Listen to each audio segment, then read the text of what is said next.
Now to a much more uplifting subject. The Olympic Games. They're officially underway, starting in Paris tonight with a spectacular opening ceremony unlike we've seen ever before. The Team USA roster stronger than ever. But Joe, missing from the men's basketball team are Memphis Grizzlies. Action News 5 Sports Director Doc Holliday flew to Vegas to ask the man who put the team together why no one's betting on the Beale Street Bears. First of all, Grant, thank you for joining me, man. No, thank you, man. Ready for the Olympics. How you feel about this year's men's team? You know, there's a high level of excitement. And first of all, the fact that so many of our American-born players wanted to be a part of this team.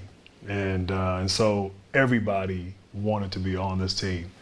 And I think it speaks to the experience, it speaks to the Olympics, it speaks to USA basketball. Talking about the process of putting this team together, because everybody thinks that you just ask the best players from America to come join the squad, and that's all it is. The process is much more intricate, and you know, first of all, you know, I know we all say basketball is basketball, and I know Memphis is a basketball city. Indeed. And you know, I remember Penny and Elliot Perry and, you know, going back Todd Day and on and on. So I know there's a love and appreciation for basketball. But the one thing is the NBA game is a different game than the FIBA game.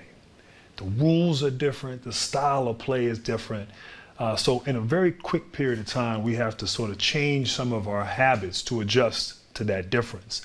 And so, you know, I think it's about finding the right pieces, finding people who can provide what we need. Ja Morant, did his name ever come up when considering this team? Well, I mean, of course, Ja. I mean, Ja is an incredible player, incredible talent, and certainly one of the most exciting young players in the league to watch. You know, I think with Ja, just the injury, you know, he had come back, he was out, and then got hurt, and so that kind of removed him for at least this cycle and this opportunity. But you know, look, he's been through a lot in the last few years. He's been out for a number of reasons here and there. Sometimes he just had some injuries. You know, obviously he had the unfortunate suspension situation, that's behind him. You know, it's getting back to playing and getting on the court and reminding everyone of just how phenomenal he is, how great he is, how box office he is as a player. And so we haven't forgotten that. But you know, you got to be somewhat healthy, and obviously him being out for the season kind of moved him out of the mix, if you will. But we all hope. I mean, as a fan, you know, first and foremost, I'm a fan, and I'm a fan of all these guys. But more importantly, you know, just for the Grizzlies, for the NBA, and for USA basketball and the future, you know, we do want him back on the court, excelling, reaching his potential, which I think will happen. And we may be having a conversation about him down the road. Appreciate you, Grant. Sounds good. Thank you. All right.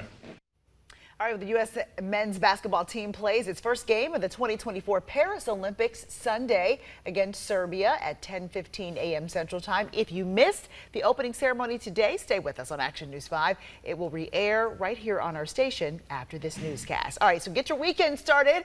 There are lots of Olympic events to do that lined up starting tomorrow. If you're an early bird, you want to watch men's qualifying gymnastics at 4:50. Team USA facing Cuba in the sand for men's beach volleyball at 7.